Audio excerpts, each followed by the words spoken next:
eu me meti a falar neste assunto, e agora estou apurado, porque este assunto é filosófico e ao mesmo tempo escriturístico. Eu trabalhei com vocês quinta-feira à noite e ontem à noite, dizendo que nós não podemos limitar a liberdade humana a um conceito só. Guardem isto. Estou repetindo porque isso é parte da minha didática.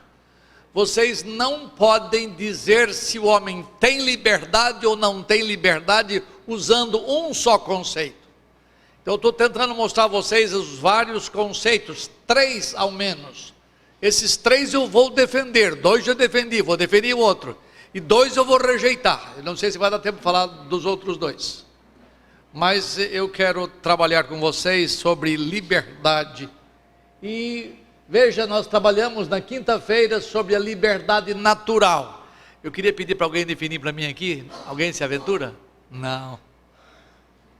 Liberdade natural é aquela liberdade que todo ser humano tem. Na verdade, todo ser racional tem. Quem são os seres racionais? O homem, os anjos e Deus. Essa liberdade diz respeito à capacidade de fazer coisas que esses seres querem, coisas que eles gostam, coisas pelas quais eles têm predileção, coisas que lhe vêm à mente. O homem é capaz de fazer tudo o que está de acordo com as disposições morais dominantes da alma dele. Então, a situação do seu coração é que vai determinar o que você faz, se é bom, se é mal. Eu chamei isso de liberdade natural, e outros chamam de liberdade de agência, como está ali. Ontem e essa liberdade é típica de todos os seres racionais. Deus só faz aquilo que combina com a natureza moral dele. Os anjos fazem somente aquilo que combina com a inclinação moral deles. E assim os homens. Aí ontem eu trabalhei com a liberdade que eu chamei de liberdade espiritual e que a Confissão de Fé de Westminster chama de livre-arbítrio. Esqueçam o nome livre-arbítrio pela confusão que ele causa. Use o nome liberdade espiritual, é muito melhor. E eu argumentei biblicamente dizendo que vós fostes chamados à liberdade, portanto não useis da liberdade para dar ocasião à carne. E eu enfatizei que essa liberdade é essencial para quem? Para os cristãos. Todo cristão é livre, porque Deus nos liberta do império de trevas e nos transporta para o reino do Filho do seu amor. Então essa liberdade é essencial, não para o ser humano como ser humano, mas para o ser humano como cristão. Eu espero que tenha ficado claro. E essa liberdade é a seguinte: é a capacidade que o homem tem de fazer coisas que são agradáveis a Deus, coisas espiritualmente boas que Deus aceita, porque o ímpio não é capaz de fazer coisas boas, porque o ímpio não tem luz. Eu preguei na rádio difusora hoje, no programa do nosso irmão Pavão, e eu falei sobre a necessidade das pessoas para poderem enxergar, terem a luz de Cristo Jesus, e só a luz de Cristo que nos tira de trevas. E quando Deus opera tirando a pessoa das trevas, ela passa a ser livre, isto é, ela consegue obedecer a Deus, ela consegue fazer coisas que agradam a Deus. Ímpio, por melhor que ele possa parecer aos olhos da sociedade, o bem que ele faz não é aceito por Deus, porque parte de motivações impuras, parte de motivações ímpias, o bem natural que eles fazem. Aí você argumenta, mas eu também sou crente e as minhas motivações não são de todas puras. Eu sei, é que Deus não olha para você sozinho, Ele olha para você em Cristo Jesus, e as boas obras que você faz, que não são perfeitas na sua motivação, elas são corrigidas por Cristo Jesus, e é a lente através do qual Deus nos vê, Cristo Jesus. Então Deus aceita as coisas que você faz, mas é bom que você tenha motivação pura no que você faz. Então essa liberdade é só de crente. E agora eu vou mexer com vespeiro, de uma coisa que eu tenho medo, porque eu não quero ofender ao meu Deus naquilo que eu vou falar.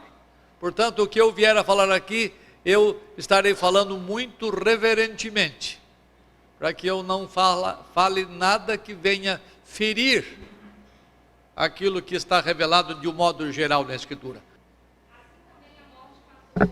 Então, veja só, por que a morte passou a todos os homens? Aliás, a pergunta é, por que é que todos pecaram? Por que é que todos pecaram? Tenta responder você, filha, tenta responder. Leia o texto. Por que é que todos pecaram? A morte... Alguém responde por que, no texto dela, por que todos pecaram? Porque todos eles estavam mortos. A diferença é água para o vinho. Você já veio ao mundo culpado, você já veio ao mundo morto. Por que você peca todo dia, irmão? Por que você peca todo dia? E não é uma vez só. Por quê? Não, eu falei com ele, mas isso é minha história. Por que você peca todo santo dia? Porque, não, deixa eu mudar a pergunta aqui. Faz de conta que você não é um cara crente, tá? Senão eu vou fazer confusão aqui. Você é um cara incrédulo, tá? Você é um cara que não tem Cristo Jesus. E eu pergunto, por que é que você peca e peca e peca e peca? Porque você está morto, perfeito. Mortos pecam. Atenção, a morte passou a todos os homens por essa razão. Por isso, todos pecaram. Linguisticamente, as duas traduções são possíveis. Qual é que eu uso então? Aquela que o contexto leva você a usar. E esse contexto é de representatividade. O pecado entrou no mundo por um homem. E pelo pecado veio a morte. E pelo fato dos homens todos serem mortos, todos pecam. Então essa tradução é a mais feliz, que combina não com as minhas pressupões teológicas, combina com o texto todo, do verso 12 ao verso 22 de Romanos 5. Bem, eu posso entender, e vou introduzir o meu assunto agora, eu posso entender por que é que ele e eu e você, mesmo depois de crentes agora, por que nós continuamos a pecar? Não é porque somos mortos mais, mas Deus já nos vivificou, mas Ele não erradicou algumas coisas da morte que ainda estão em nós. E nós pecamos porque somos pecadores. Nós não nos tornamos pecadores porque pecamos, mas nós pecamos porque ainda somos pecadores. Todos os homens morrem porque eles são pecadores já em Adão. E pelo fato deles serem mortos, eles pecam todo dia. Então é fácil entender por que as pessoas morrem. Porque elas são pecadoras, elas são mortas e pecam. Agora, droga, eu não sei explicar. Adão não tinha nenhuma inclinação pecaminosa. Adão não tinha nada de falta de santidade nele. Adão não tinha nada que fosse impuro, que fosse combustível, que levasse-o a pecar. Eu peco, repito, porque eu sou pecador ainda. Você peca porque você é pecador ainda. Um dia, vamos ver mais tarde, um dia nós não vamos pecar mais, mas ainda pecamos. É verdade que não morremos mais porque pecamos, porque a morte como pagamento já foi levada por Jesus, mas isso aqui é outro assunto belo, fica para uma outra ocasião. Mas Adão pecou, e ele não tinha nenhuma coisa pecaminosa dentro dele. Aqui que está o grande mistério do qual eu vou tentar tratar nesta noite, muito reverentemente, porque eu vou falar coisas um pouco pesadas sobre Deus. Eu espero que Deus ajude você a compreender o que vou falar aqui e ajude a reter o que é justo com a Escritura no seu todo. Eu vou trabalhar agora com uma outra liberdade. Presta atenção, essa liberdade natural, eu não vou repetir mais porque eu não vou tornar-me enfadonho. Tem a liberdade que é do crente, que é a liberdade espiritual, e tem uma liberdade agora que é de uma turminha muito pequena, de Adão e Eva, e uma liberdade que foi dada a alguns anjos. Deixa eu tentar ver se eu consigo explicar, definir. Uai, isso aqui não muda? Eu vou definir essa liberdade de escolha contrária, mas antes de definir, deixa eu explicar. O que é escolha contrária? O que eu vou mostrar é o seguinte, que Deus deu capacidade a seres santos, homens e anjos. Homens aí entenda, Adão e Eva. E Deus deu capacidade a alguns anjos, que eu ousaria dizer os não eleitos, porque anjos eleitos não caíram. Deus deu capacidade a alguns anjos de fazerem alguma coisa que era contrária à inclinação moral santa deles. Eu vou repetir. Tente botar na cachola. Essa liberdade de escolha contrária é a capacidade que Deus deu a alguns homens e alguns anjos de fazerem coisas que eram contrárias àquilo que eles eram interiormente. Eram contrárias à inclinação moral santa com a qual haviam sido criados. Tá? Então lá vou eu definir. Leiam comigo, vamos lá. Liberdade.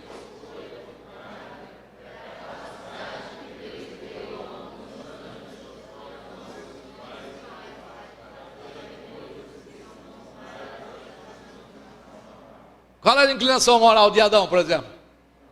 Santa. E eu pergunto, como é que santo peca?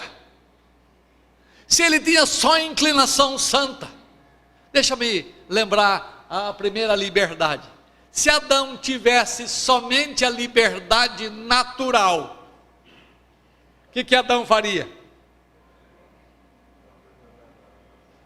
Só coisa boa.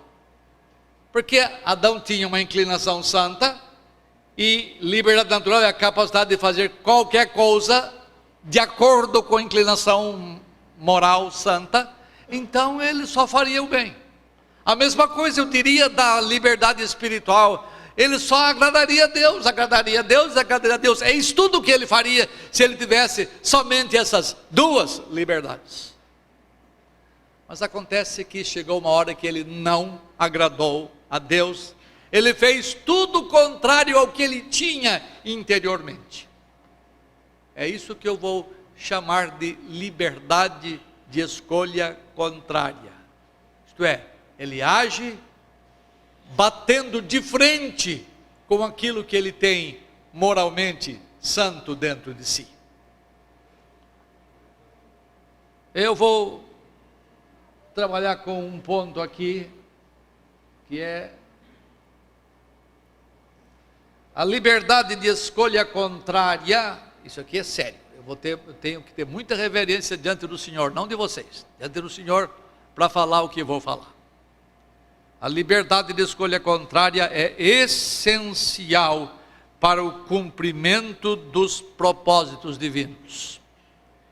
Enquanto a liberdade natural é essencial para seres racionais, humanos, e liberdade espiritual é essencial para cristãos, A liberdade de escolha contrária, que é a que estamos vendo agora, é essencial para que os planos divinos sejam cumpridos. O que é isso? Deus escreveu a história de antemão. Acredite se quiser. Deus, você já pensou, se Deus não escrevesse a história de antemão, quando ele vê Adão e Eva fazendo a burrada que fizeram, ele botaria a mão na cabeça e diria assim: meu eu do céu. Quer dizer, Deus seria pego de surpresa, bagunçaram o meu coreto. Não. Saibam, irmãos meus, senhores e senhoras, saibam que Deus o Deus da Bíblia é um Deus extremamente grande, é um Deus extremamente soberano, é um Deus que controla todas as coisas. Ele é Senhor do céu e da terra, logo Senhor das vidas dos homens. E Ele tem planos definidos desde antes de haver mundo, para o mundo e para os homens do mundo. Portanto, não nos esqueçamos que desde sempre, ou desde toda a eternidade, que esse plano divino tem que ser realizado na história. Você sabe que a salvação nossa não foi um arranjo divino para consertar a história que Adão e Eva estragaram. Lembra os que são mais antigos, que falam que Jesus Cristo veio consertar a história? Alguém se lembra disso? Isso é uma mentira. Jesus não veio consertar história nenhuma. Ele veio cumprir na plenitude dos tempos os planos redentores de Deus. Quando Deus resolveu salvar pecadores, Ele resolveu antes que houvesse pecadores. Abra a Bíblia para mim, em Tito, capítulo 1. Versículos 1 e 2, alguém, voz forte, leia aí, capítulo 1 de Tito, versículos 1 e 2. O plano de Deus incluía a criação dos seres angélicos e humanos, incluía a queda de seres humanos e angélicos. Todas as coisas que vieram a acontecer na história do mundo são parte desses planos de Deus. A redenção nossa não é alguma coisa que Ele falou assim: deixa eu consertar aqui, deixa eu acertar o que a minha primeira criatura fez de errado. Alguém lê para mim? 1 e 2. 1 e 2, vamos lá. Alguém que sabe ler nessa igreja, vamos lá. Ninguém? Achei uma que sabe. Paulo, servo de Deus e apóstolo de Jesus Cristo, para levar os eleitos de Deus à fé. Isso, olha só, esses são os eleitos que têm fé. Mas isso aqui é assunto para outra hora. E ao conhecimento da verdade que conduz à piedade, fé e conhecimento que se fundamentam na esperança da vida eterna. Que o Deus que não pode mentir, não é? A qual Deus que não mente prometeu antes dos tempos eternos. Quando é que a redenção humana foi prometida mesmo, filha? Antes dos tempos eternos. Mas Ele prometeu para quem? Não existia ninguém? O teólogo sempre tem uma resposta, né? Eu creio que foi uma proclamação intratrinitária da redenção que haveria de ser feita historicamente um dia. Deus proclamou de si para consigo, trinitariamente. Deus nunca foi solitário. Deus nunca foi solitário. Antes de haver mundo, aliás, Ele não precisava do mundo para deixar de ser solitário, porque Deus subsiste tripessoalmente. E na Trindade proclamou-se que a vida eterna foi prometida, e foi prometida antes de haver mundo, isto é, antes de existirem os tempos. Então, como é? Atenção agora. Se a redenção nossa foi prometida antes dos tempos eternos, se aqueles de nós que cremos na eleição, que nós somos eleitos antes da fundação do mundo, e uma série de coisas que a Bíblia fala que Deus prometeu fazer, Ele prometeu antes da fundação do mundo, para que quando a história chegasse, a história dele, escrita de antemão, fosse cumprida. Como é que Deus promete redenção se não havia pecador? A queda não foi um furo no plano divino, não foi o bagunçar do coreto divino. A queda é parte dos propósitos de Deus para que ele fosse glorificado não somente na queda dos homens, mas na redenção daqueles que ele entregou a Cristo Jesus.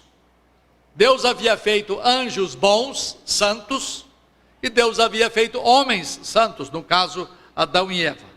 Ambos os grupos, anjos e homens, possuíam o que eu chamei de liberdade natural. Eu não vou definir agora, porque, outra vez, porque enjoa. Se anjos e homens agissem unicamente segundo a sua liberdade natural, eles haveriam somente de fazer o bem, como eu já lhes disse. Eles nunca fariam nada desagradável a Deus.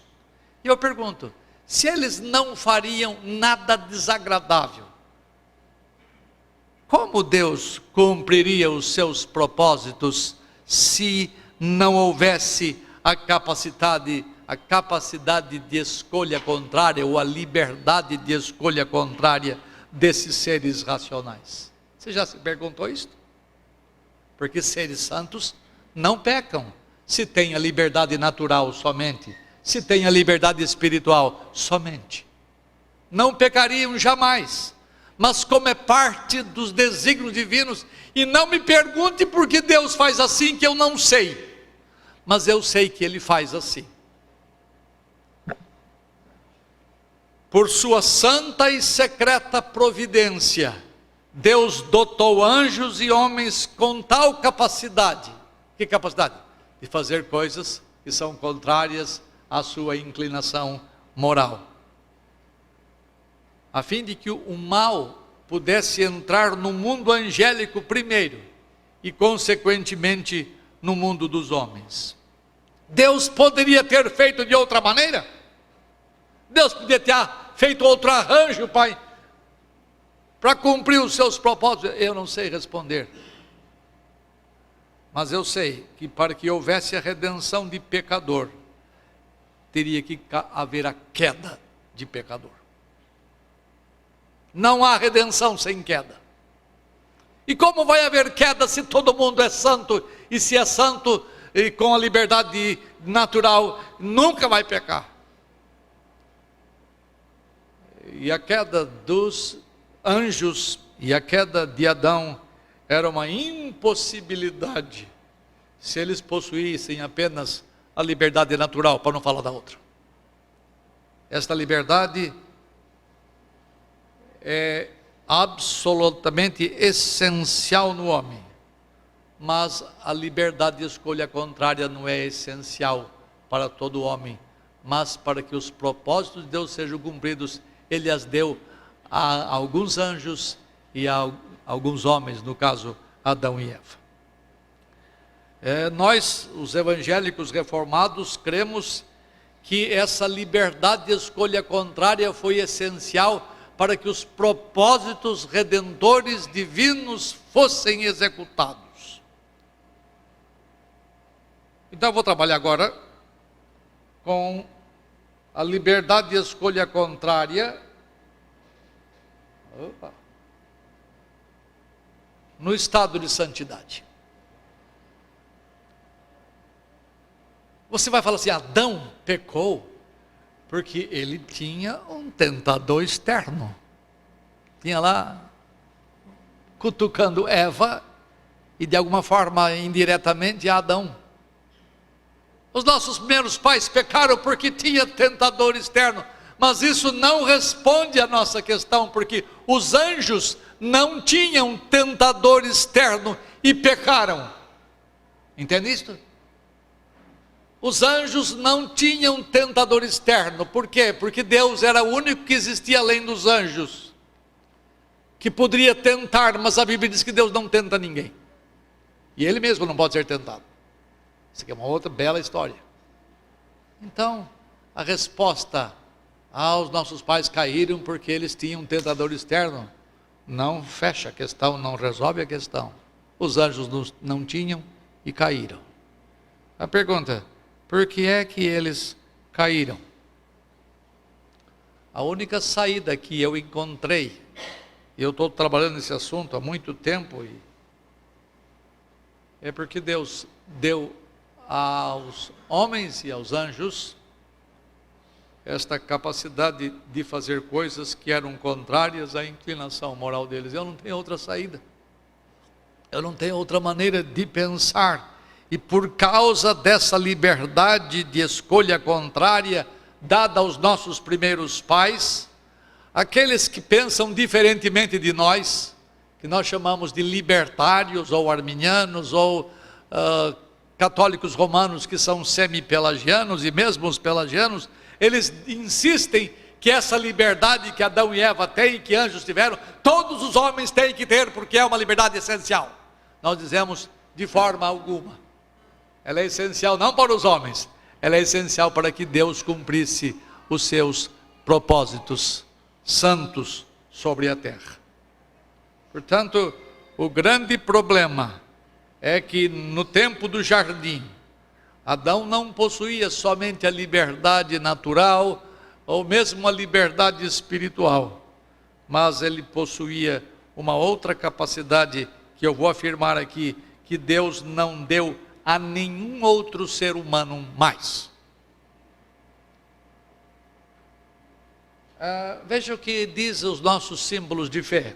A confissão de fé de Westminster diz assim: o homem em seu estado de inocência, como é que eu chamei esse estado mesmo? Santidade.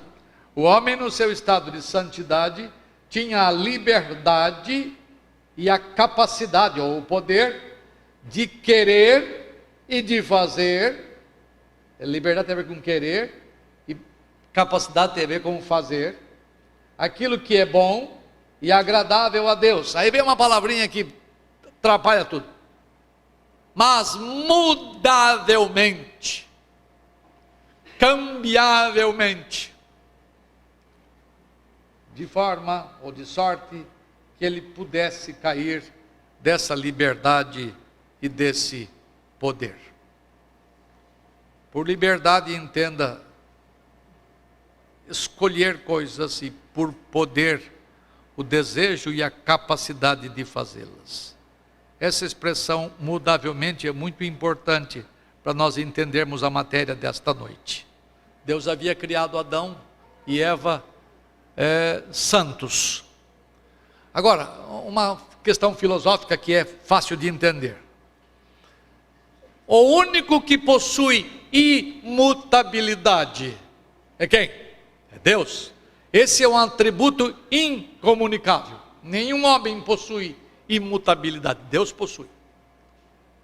Todas as criaturas que são, portanto, temporais, isto é, que vieram à existência quando não existiam, são criaturas que vivem no tempo e no espaço, e você e eu estamos nessa.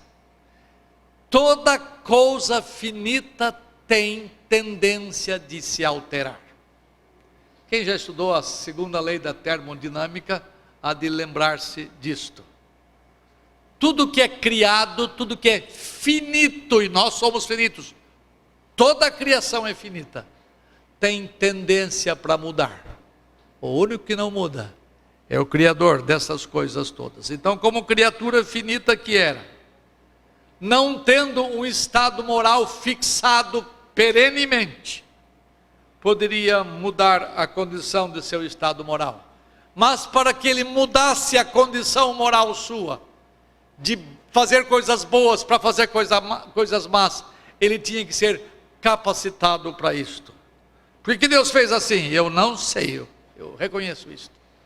Mas é a única maneira de eu entender, a única maneira de eu entender que os homens caíram, porque eles receberam essa capacidade de fazer escolhas morais contrárias à santidade com que foram criados. Então, mudavelmente aponta para o fato de eles serem santos, depois virem a ser pecadores. Como isso acontece? Porque eles receberam uma outra capacitação. Eu espero no final voltar a este assunto. Então Adão caiu, não porque ele obedeceu alguma coisa da sua inclinação moral. Adão não caiu porque ele teve coceiras, teve pecado, tinha uma inclinação pecaminosa. Você peca porque você tem inclinação pecaminosa, e eu também. Mas Adão não tinha nenhuma inclinação pecaminosa. No entanto, ele fez tudo que era contrário ao preceito de Deus: não faça isto, Adão, porque no dia que você fizer, você morre. E ele morreu.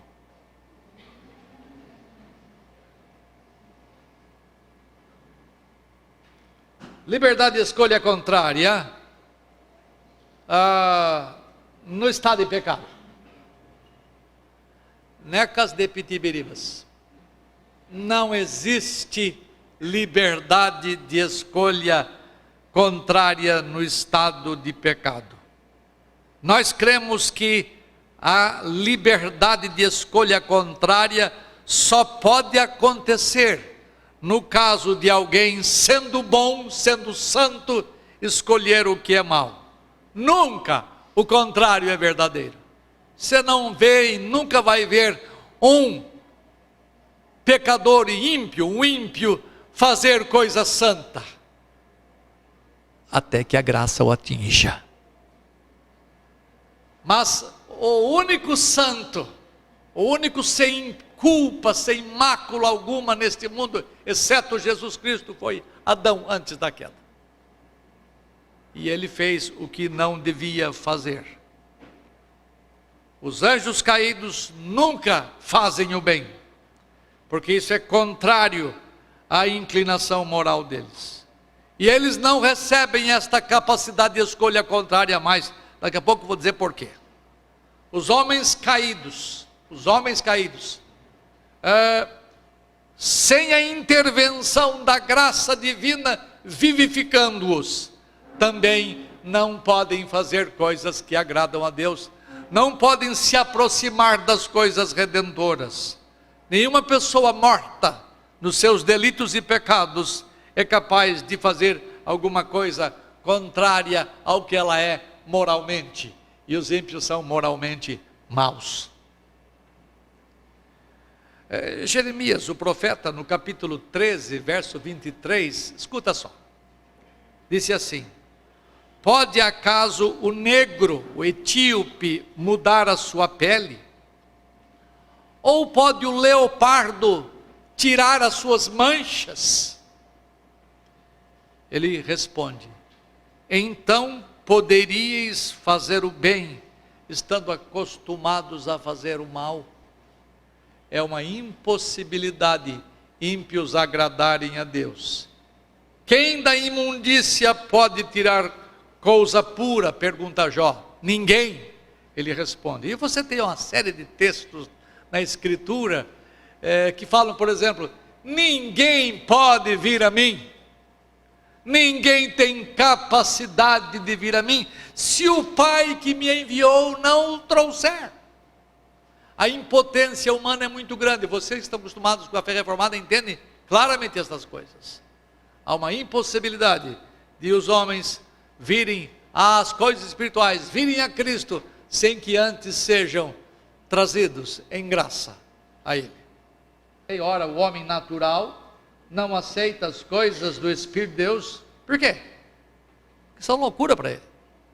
E porque elas se discernem espiritualmente. Ele não pode entender, é uma impotência, uma incapacidade que há nele para ver coisas espirituais para agradar a Deus.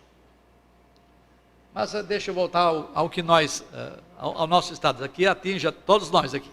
Eu suponho que todos vocês são crentes em Cristo Jesus, então eu quero falar a vocês agora e eu não vou me demorar. A liberdade de escolha contrária no estado de graça. Tem ou não tem? Tem ou não tem? Não. Por quê? Pensa nas coisas boas que você faz, ou nas coisas más. Por que é que você faz coisas más ainda? Porque você ainda é pecador. Logo você não está contrariando a sua inclinação moral, que ainda é pecaminosa. Ah, mas eu faço o bem. Eu sei que você faz o bem. Mas quando você faz o bem, você está obedecendo a uma outra inclinação que Deus pôs em você, a inclinação santa. Então você não está agindo contrariamente à sua inclinação moral, porque o crente tem duas inclinações. Uma ainda que permanece, que é a inclinação pecaminosa, e Paulo fazei morrer a vossa inclinação pecaminosa.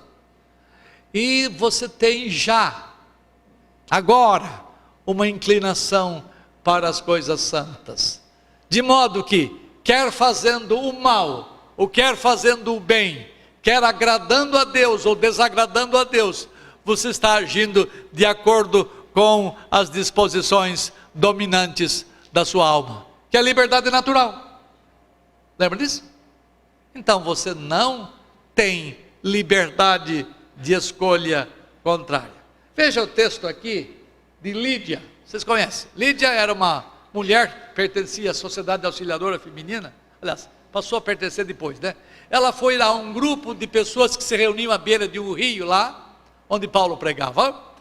E Lídia, de certo, já tinha ouvido falar desse pregadorzinho. Falou, vou escutar esse cara. E foi lá, e assentou-se. E olha o que o texto fala. Certa mulher chamada Lídia, da cidade de Tiatira, vendedora de corante, de púrpura, temente a Deus. Temente a Deus, havia muitas pessoas na época. Cornélio era temente a Deus, mas não era crente. Lídia era temente a Deus, era um grupo de pessoas que tinham respeito pela religião, eram sérias com a religião judaica. Temente a Deus, nos escutava. Quem fala isso é Lucas. E o Senhor lhe abriu o coração para atender as coisas que Paulo dizia. Ela era incrédula, de repente ela falou, eu concordo com Paulo, eu aceito o que Paulo ensina. Ela agiu de forma contrária à sua inclinação moral? Não, porque o Espírito de Deus abriu o coração dela. O Espírito de Deus operou nela a vida, de forma que, obedecendo a uma ação interna de Deus nela, ela disse, eu quero. Eu tenho agora desejo de atender as coisas que esse cara diz. Todos os homens têm uma história semelhante a esta. Ninguém escapa disto. Quando nós agimos fazendo uma coisa santa, nós agimos em resposta a uma ação divina, interior, secreta e maravilhosa de Deus em nós. Bem, isso acho que não tem muita pergunta, não é? Porque essa é a sua história, você deve conhecer bem ela. Quando você faz o bem, você obedece à inclinação santa que Deus já pôs em você. Quando você faz o que é mal, e você ainda faz, você obedece à inclinação pecaminosa que ainda está em você. Portanto, qualquer uma das duas ações, você não age contrariamente à sua inclinação moral, porque você tem as duas inclinações ainda. Agora eu quero apelar para a última, que eu não quero me delongar mais, porque já tem gente olhando no relógio. No estado de graça, liberdade de escolha contrária, no estado de graça não, no estado de glória, aqui, estado de glória. Eu bendigo a Deus, porque vai chegar um tempo que eu não vou pecar mais. Será?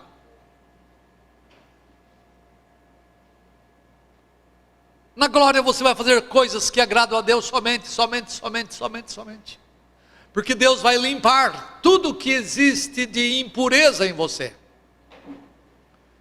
Então, nós nunca vamos pecar mais.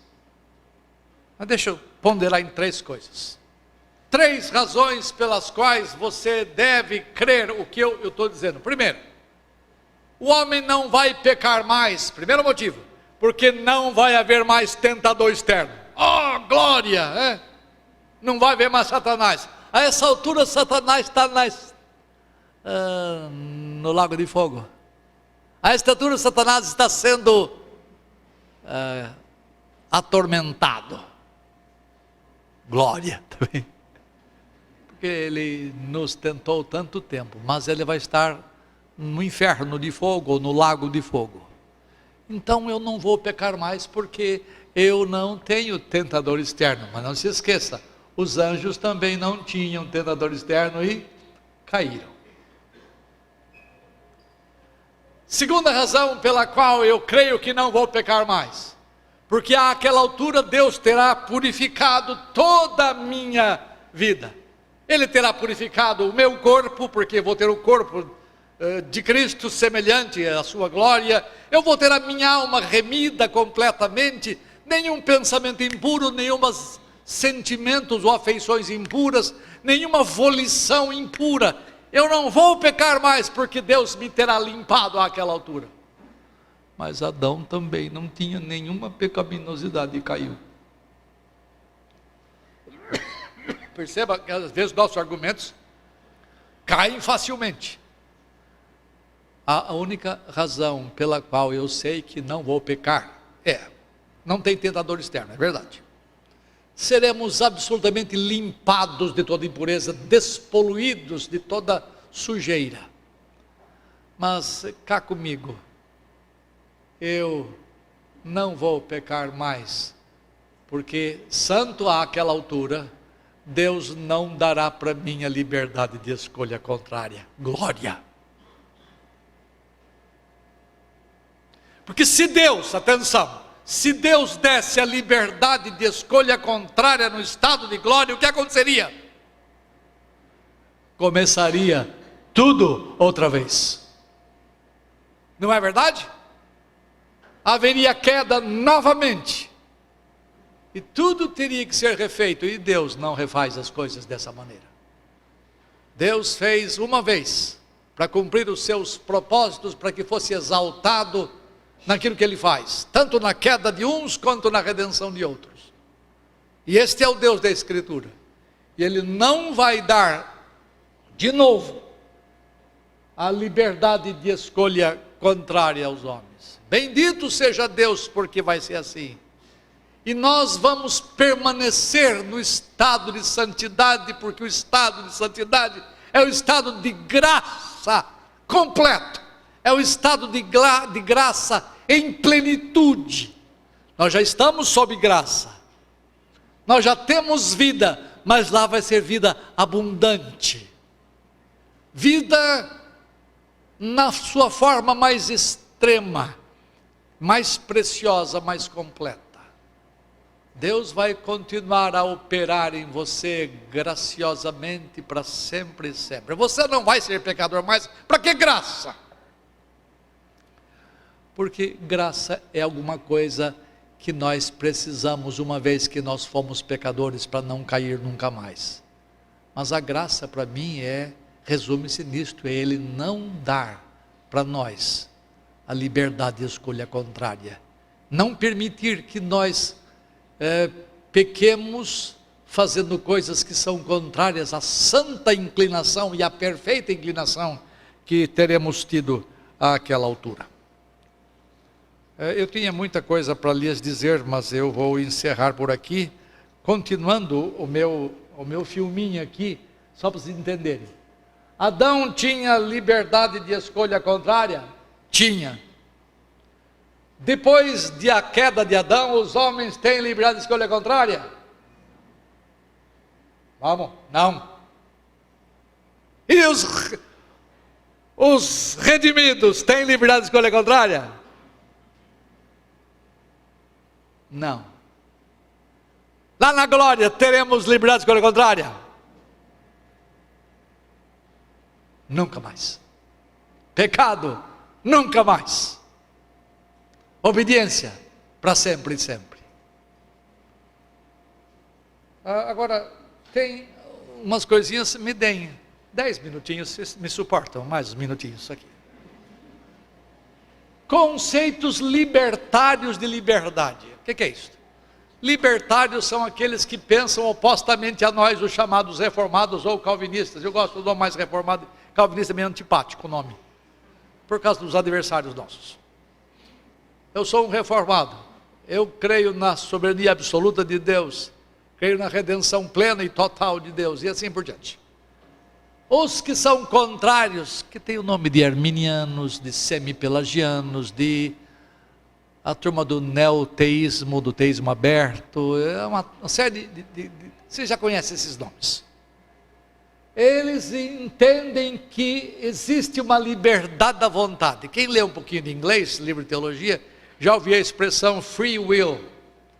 Free will significa vontade livre, ou freedom of the will, significa liberdade da vontade. A primeira pergunta quando você ouve essa frase em inglês, ou em português, vontade livre, é perguntar, a vontade é livre de quê? Livre-arbítrio, escolha livre, freedom of the will, isto é, liberdade da vontade. A vontade é liberta de quê? É livre de quê? Você tem que fazer essa pergunta. Eles respondem de duas maneiras. A primeira maneira é que a vontade é livre da influência interna. Vocês sabem que, falando em termos gerais psicologicamente, nós somos seres morais, que temos intelecções, ou seja, ações mentais. Nós temos afeições, que são movimentos dos sentimentos, dos santos sentimentos. E nós temos volições, que são as nossas decisões, as tomadas de posição que nós temos. E o libertário diz que a vontade humana é senhora do homem. O homem é o que ele decide ser. O homem é aquilo que a vontade dele define que ele seja. Então a vontade é senhora. Não, nós cremos tudo de forma inversa. Por que é que você toma algumas decisões na vida? Primeiro, você toma algumas decisões na vida porque você pondera, porque você pensa, porque você raciocina, porque você reflete. Isso tem a ver com as nossas intelecções, com os movimentos da nossa mente. Por que você toma decisões? Porque você é influenciado pelo que você sente, é influenciado por suas afeições. Em última instância, por que é que você toma decisões? Porque as decisões suas vêm lá de uma esfera mais profunda sua, que a Escritura chama de coração. Coração é o core, é o cerne mais interior do homem. Jesus Cristo, quando quis explicar isso, ele falou assim: porque do coração, porque de dentro, do coração dos homens, é que procedem maus desígnios. E aí ele enuncia uma porção de coisas. Todas essas coisas procedem do coração. Então nós fazemos coisas boas ou fazemos coisas ruins, dependendo do que domina lá dentro de nós. Nós somos influenciados pelas nossos movimentos mentais, intelectivos, influenciados pelas nossas afeições e por tudo que vem lá de dentro de nosso coração. Porque coração é indicativo de mente, indicativo de emoções, mas isso aqui é outra história. No final das contas, a vontade não é senhora, ela é serva. Ela é serva do coração, ela é serva das nossas afeições, ela é serva das nossas intelecções, porque nós tomamos decisões com base naquilo que nós pensamos e sentimos e obedecemos os impulsos que vêm de dentro de nós. Então nós não cremos que exista uma liberdade da vontade onde ela é livre da influência interna, das faculdades interiores nossas. Então, se eu perguntar para um arminiano, para um libertário, e essa liberdade é essencial para ele, para todo homem. Então, escapou. Eu vou definir, esqueci, não posso deixar de definir. Lembra, eu falei ontem, estou caindo aqui em contradição. Deixa eu definir. Liberdade da vontade é, segundo os libertários, uma capacidade que a vontade humana tem de agir para fazer qualquer coisa, sem que seja influenciada por outras faculdades da alma humana, ou seja, intelecções, afeições e mesmo o coração. A vontade é livre da influência das outras faculdades internas. Em outras palavras, a vontade é autônoma. Nós não cremos nisto, mas se você perguntar a eles, aos arminianos, aos libertários de modo geral, no estado de santidade, o homem tem essa liberdade da vontade? Ele vai responder sim. Ele vai responder no estado de pecado? Sim. Vai responder no estado de graça? Sim. vai responder no estado de glória, sim. O homem nunca perde essa capacidade. O homem não, a vontade do homem nunca perde essa capacidade. Mas se você perguntar para mim, que eu não sou arminiano, no estado de santidade, tem? Não, não, não, não, porque a vontade é serva, ela não é senhora do homem. E se você quiser olhar para dentro de si mesmo, embora você não dá conta e fazer isso, só Deus que pode, você vê que coração é a identificação do que nós somos. Os arminianos têm outra liberdade que eu vou contrariar. Eles ensinam a liberdade de Deus. Na verdade, está errado aí. Não é liberdade de Deus, é liberdade em relação a Deus. É da influência externa. Deixa eu definir, você vai entender. Olha o que eles creem.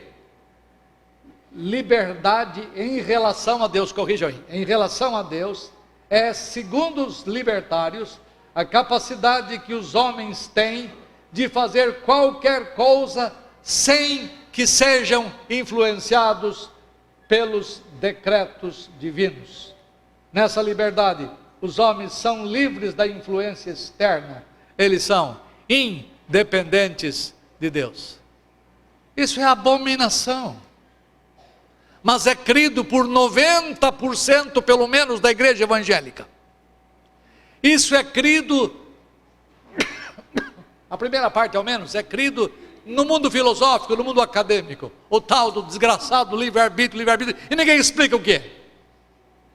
Eles dizem que o homem é capaz de, ao mesmo tempo, ter capacidade de ir para esse lado, como ir para este lado. Não existe isto, porque nós só vamos para o lado que a nossa inclinação interior nos leva. Se você tem tendência arminiana, comece a refletir sobre isto. Não ouça os meus desaforos que eu disse de você, mas pensa nas coisas como elas são. Lembre de como Deus trouxe você a Cristo Jesus. Não foi você que escolheu a Cristo Jesus, mas você é produto da escolha que Ele fez de você. Não fostes vós que me escolhestes a mim. E você não veio a Cristo Jesus por capacidade própria, você veio a Jesus porque o Pai trouxe você a Ele. Você não foi concebido espiritualmente por sua fé. Como é que pode você morto, você crer?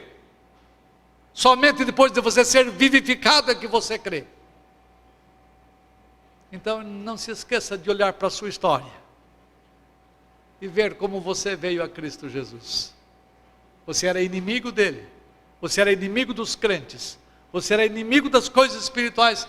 De repente você ficou amiguinho, aí você ficou bom, você decidiu ser bom. Não, senhores, é que a graça atingiu você, a bondade divina caiu sobre você, o amor de Deus foi derramado no seu coração, pela ação do Espírito Santo, então você reagiu positivamente, aí você creu em Cristo, você se arrependeu de seus pecados, e você bendiz a Deus em todas as coisas, você dá graças a Deus pelo que Ele faz em você.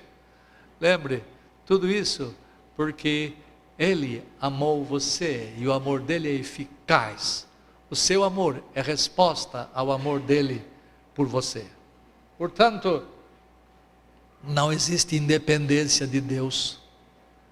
Mas quando você começa a falar desse assunto, a primeira questão é que Deus não tem nada a ver conosco. Ele não tem decretos, é o homem que é livre. Porque se Deus tem decreto, o homem não é livre. Esse é o argumento desse. Se Deus decreta, o homem não é livre. Existe um movimento evangélico que veio com um irmão nosso, que outrora foi até bom pregador, chamado Gondim.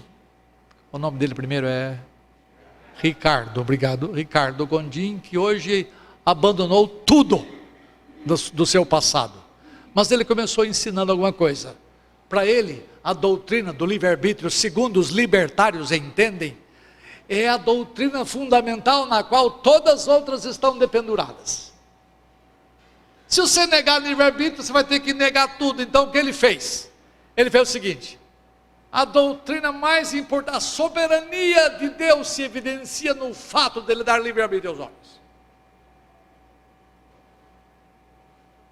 Mas Deus não pode ser o que Ele é, se Ele continua a dar essa liberdade aos homens. O que Ele fez?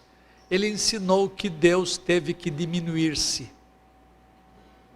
Deus limitou o seu poder, Deus limitou o seu conhecimento. Deus não conhece as coisas presentes e nem as coisas futuras. Ele só conhece o que aconteceu no passado. Por quê? Para não mexer no livre-arbítrio. Deus limitou a si mesmo para fazer jus à doutrina maravilhosa, essencial do livre-arbítrio. Isso é ofensa a Deus. Diminuiu, Deus se diminuiu, ele fala, Deus se diminuiu para poder explicar o livre-arbítrio, porque se livre-arbítrio existe, não existe decreto. Como é que pode haver liberdade se Deus decreta? Lembra que eu mencionei ontem na quinta-feira, a liberdade natural, que deu os exemplos do rei de Babilônia, rei Senaqueribe da Síria, de vários outros exemplos que eu dei. Irmãos meus, se você tem tendência ainda nessa área, reflita, pondere, peça a Deus, para Deus mostrar a você quem você era, de onde Ele tirou você e onde Ele botou você agora. Quando você ponderar sobre isso, você vai cair em si. E você vai arrependidamente confessar o seu pecado de fazer Deus depender de você. Porque as coisas que nós estamos ensinando apontam para um Deus não michuruca, um Deus empequenecido, diminuído, mas um Deus grande, um Deus poderoso a quem eu devo honra, a quem eu devo glorificar, a quem eu devo louvar. Eu espero que vocês cresçam no conhecimento de Deus. E quanto mais vocês conhecerem a Deus, mais vocês se conhecerão. Isso quem disse foi um tio Calvino. Por que que os homens pensam de si mesmos o que não convém? Porque eles não conhecem a Deus em quem creem. Porque o Deus da Escritura nos faz ver, o conhecimento do Deus da Escritura faz-nos ver quem nós somos.